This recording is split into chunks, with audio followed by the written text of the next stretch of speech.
Okay, so this week we return to the formation of the elements. Mm-hmm.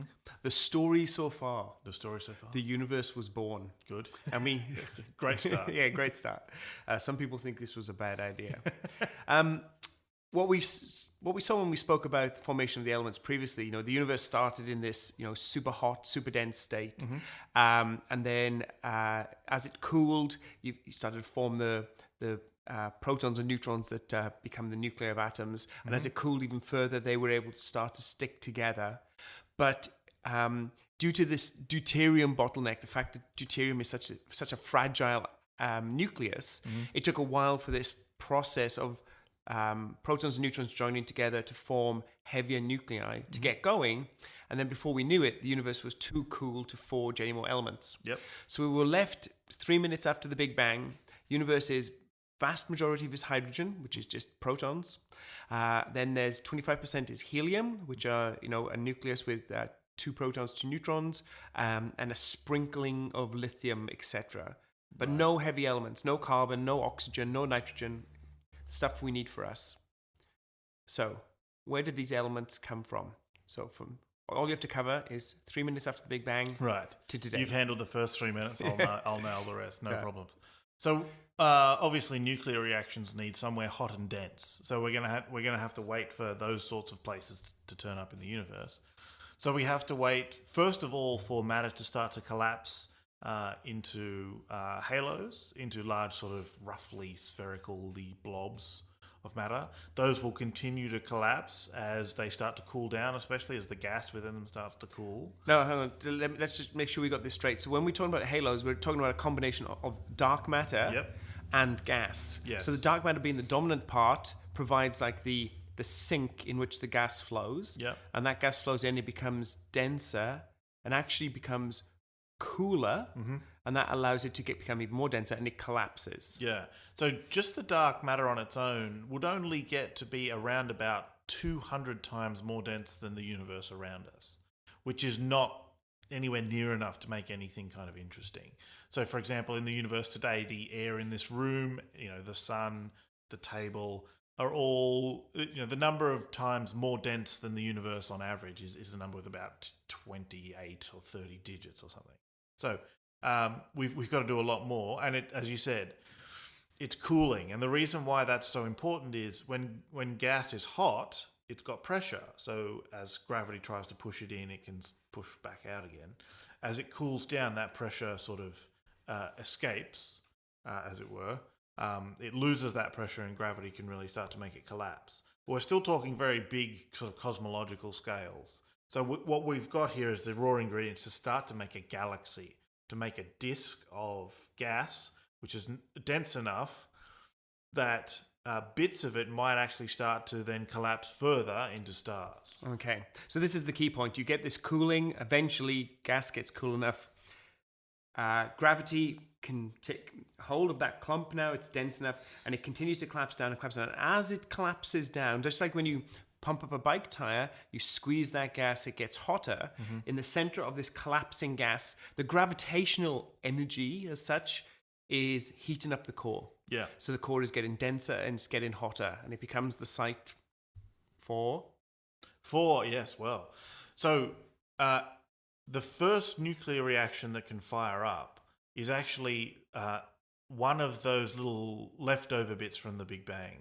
So as well as there being a bit of leftover helium-3, 2 protons, 1 neutron, and a bit of leftover lithium-7, there's also deuterium, as we talked about with the bottleneck, which is just 1 proton and 1 neutron. The nice thing about that is it can just combine directly with proton and start a nuclear reaction. So that's the first thing that can fire up. But it has to be dense enough and hot enough to do that, because otherwise the Coulomb forces, the positive charge of these nuclei, repel. Yeah. So you need to get them hot enough that they can get close enough.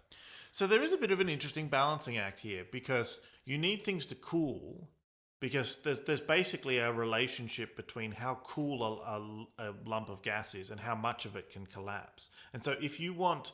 Even in a galaxy, the whole thing's not going to collapse into one giant star. You want a bit of it to break off. And if you want that bit that breaks off to be a star-sized bit, you need that gas to be cool to start with. So it's an interesting thing. We needed to get it right down. So we think that actually today the star forming regions around us get down to 10 degrees above absolute zero, and it's under those conditions where a star-sized bit can break off, and then starts the collapse, then starts the heating, and then starts the first nuclear reaction as things start to get interesting. I'd just like to mention a name that's throughout all of this, these ideas of collapsing and clouds, etc. is James Jeans from Institute of Astronomy, or it was the Cambridge Observatories, I guess, back then, working back in the 1920s. Yeah, 20s. 1920s. I've got a great book of his from the 30s called Stars and Their Courses, which I love. Yeah. So he was one of the ones to first realize that you have a gas cloud and you can put basically shocks or sound waves into that gas, and you get these scales where you get these dense regions basically breaking away and collapsing and forming stars. So this is now, understanding stars has been more than a century-long journey. Yeah. Right? But so we've got this deuterium becoming helium-3. Okay. Right? What happens next? So there's only sort of one atom in every, I think it's about 40,000, is a deuterium nucleus. And so those are great. They fire up a little bit. And actually, even that little bit of firing up might be quite important for the star to sort of clear a bit of space around itself, to sort of cut off, all right, no more is falling in. This is the size of our star. But then that's exhausted. There's not much of that fuel. And so the star is still within the grips of gravity, so it's going to keep on collapsing and cooling. If it's big enough, then what's going to happen is it will get to the point where a proton and a proton can come together and start to fuse. And create a diproton. We've been here before. Yeah, so if you saw our one and only outdoor episode, surrounded by flies, which you can't see, but we could, we discussed the fact that you can't stick two protons together. So what has to happen is two protons, they get close enough that the weak force, the weak interaction, which is one of the four fundamental forces of nature, can turn one of them momentarily into a neutron, and then a proton and a neutron together, that's deuterium. That is stable, and then that will happen. Well, I think we should mention, so when we spoke about the nucleosynthesis in the Big Bang, there were protons and neutrons hanging around, etc. Now we're talking about the first star, and we're talking about protons joining with protons. Why doesn't a proton just join with a neutron? Well, the problem is you have to sort of smash them together an awful lot of times before this happens. It's a probabilistic thing. And in the sun, basically, it takes about 10, for a typical proton, it takes about 10 billion years of them smashing before, on average, that thing happens once. Oh, no, just to clarify, I'm asking why they don't just join with a neutron. Why aren't there just neutrons lying around? Well, okay, so there's no neutrons in the sun, because, well, this was part of your story. The ones that were there in the early universe joined up with protons to make helium-4, and even if there were some spare neutrons around, neutrons are unstable when they're outside of nuclei. So you've got about 15 minutes before it turns itself into a proton. Okay, so we're a long way after 15 minutes from... Yeah. Okay, so they're all safely gone. All right, so we get to this point where we start to create... The star creates its own deuterium. Yes. Right? So... That's good. Is this when you would say that the star actually starts to shine? I mean, there's only a little bit of energy released with the deuterium burning. When when you start forming your own deuterium, then and that becomes like the reaction that starts the reactions of the star. Is that when the star starts to shine? Well, this is an interesting question, actually. The thing that makes a star stable against collapse is its temperature. And so when we see the sun shining, it's its temperature that's creating that. But it's the temperature of the outside. What the nuclear reactions are doing is sort of balancing off the light coming out, and there's more energy being created at the center. So that as a whole just stays stable for a while. But we don't see directly that light. It's got to bounce its way out. Okay. Which is good, actually, because the light released from the center of the sun at the moment, it wouldn't be the nice sort of visible light that we see. It's kind of way up in the... It's got enough energy to smash apart molecules, probably nuclei as well. So as it bounces out, it's heating up the gas around it and losing energy. And so what we see are sort of nicer, lower energy photons rather than the very hot ones that are created at the center. So the star itself will be glowing because of its heat, and when these nuclear reactions fire up, they will heat the core up a bit more, but mostly they're a product of the heat rather than the sort of and sustainer of that heat rather than its creator. Now, we're still only talking about these elements we were really talking about in Big Bang nucleosynthesis. Right. When do we get to the interesting stuff? When does carbon... Right, so we've got helium. We're starting to make helium. Well, we haven't even got there. We've made deuterium. Right. One step at a time. Once you've made a deuterium atom within, say, the sun, it's got about 1 second before another proton comes along. That's an easy reaction. Deuterium, proton, bam, you've got helium-3. Once that starts to build up, those, after a short amount of time, if two of those find each other, two helium-3s, bang, they will make helium-4 plus 2 extra protons. And then you've got helium-4, that's a lovely, nice, stable thing. It is being produced right now in the sun, but it's just sitting there. It's fine, right? As time goes on, it's building up in the sun, but it's not doing anything. It's not reacting. It's not adding, it's not contributing at all. It's just a loafer.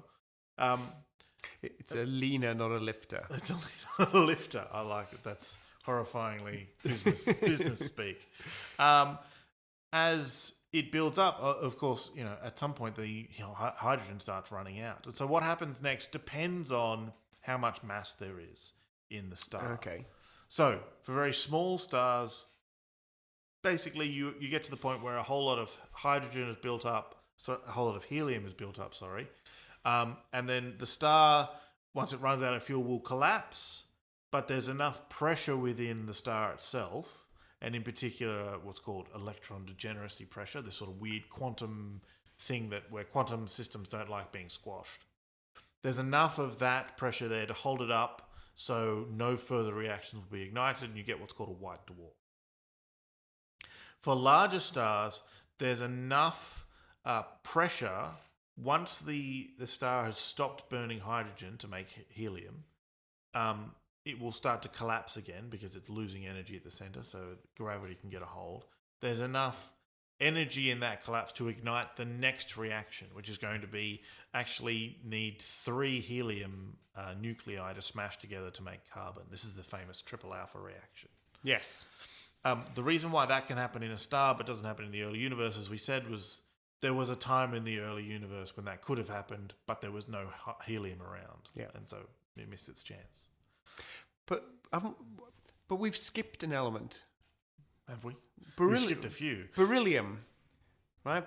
Yeah, so this is one of the issues. I don't think we can go into all of the nuclear issues here, but beryllium is one of those ones itself is, when it's made in stars, is an unstable nucleus and falls apart. Yeah. And so creating carbon, again, is a bit of a bottleneck, Hoyle resonance, etc., etc., etc. We'll talk about that another time. Yeah. So, I mean, the short story is you've got how many nucleons there are at the center of your thing. So in helium, there's 4, 2 protons, 2 neutrons. You've got protons flying around. The question is, what can I now make? Well, if I smash a proton into a helium-4, I make what's known as lithium-5. It's not stable, so that doesn't work. If I smash 2 of these helium-4s together, I make beryllium-8. That's not stable, it falls apart. And so we're kind of out of options now. What do we do? And it turns out this is why some stars don't do anything else. You just build up helium and that's the end of their story. If you smash 3 of these helium nuclei together, you'll make carbon-12. So that's the next thing. What's going to happen in these bigger stars is you start to get what's sort of an onion-like structure. So the rate of the reactions depends on how dense and hot things are. So they're fastest at the center, but around the core where there are reactions, there'll still be some reactions happening. And out there, there's still, it's still happy days where they've got hydrogen. So hydrogen's burning to helium in this sort of shell. There's helium even further out, which isn't being used up at all. At the core, it's run out of hydrogen to make helium, so it's now turning that into carbon. And now the cycle starts to go again. But we have to remember that what we are talking about now is bigger stars. Yes. The little stars, they can never get through these bottlenecks. They're done. The sun itself is not particularly massive, but it will go through burning burning its hydrogen into helium, and then it will actually burn helium for a while, but closer to the end of its life when it puffs off its outer layers. But massive stars are where the exciting things happen. Yeah, so the exciting thing is when these layers start to build up, because you just go through the same argument again. So there's carbon building up in the nucleus from helium, and then the helium runs out. And well, can we do anything with carbon? Well, you can actually. If you smash that carbon-12 together with another 4 from helium, you'll make oxygen-16.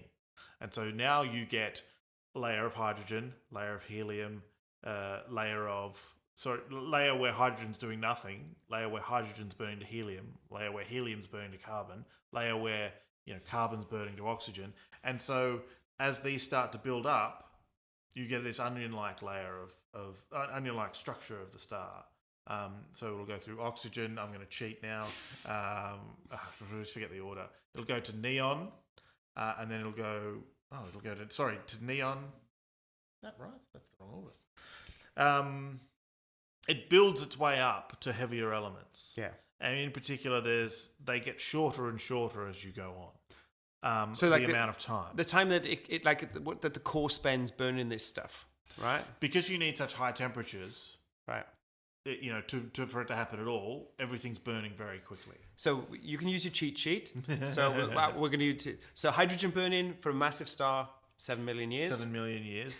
Helium burning at the core is only about 700,000 years. So hundreds of thousands of years. Yeah. Carbon burning at the core. Carbon burning at the core, cheating again, is about 600 years. Neon takes a year. Oxygen then 6 months. And then silicon burning at the core takes a day.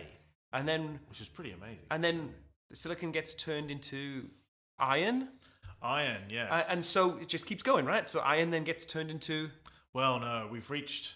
So here's the problem: iron is too stable. In all of these, what we're relying on in the fact is, if I take 4 protons really, and make helium, I'm going to get energy out. And if I take helium, put it together, make carbon, I'm going to get energy out. And that's going to keep on going so that I can fight gravity.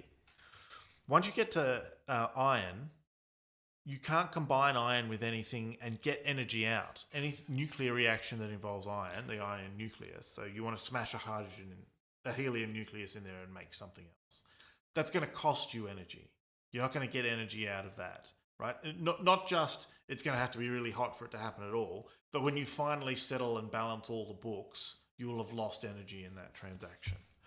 And so if that's once iron is there in the core, any next step would actually not help you fight gravity. So iron's in the core, you can't fight gravity.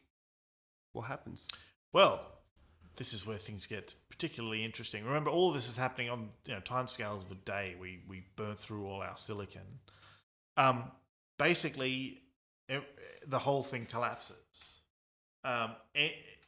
There's no more energy being created at the center. And so all of the light that is escaping from the star because it's hot and glowing is not being replaced. And so that pressure support, which is fighting back against gravity, is lost. And the whole thing now collapses in a very, very short amount of time. We're talking probably seconds. Right. And what does that do to the core?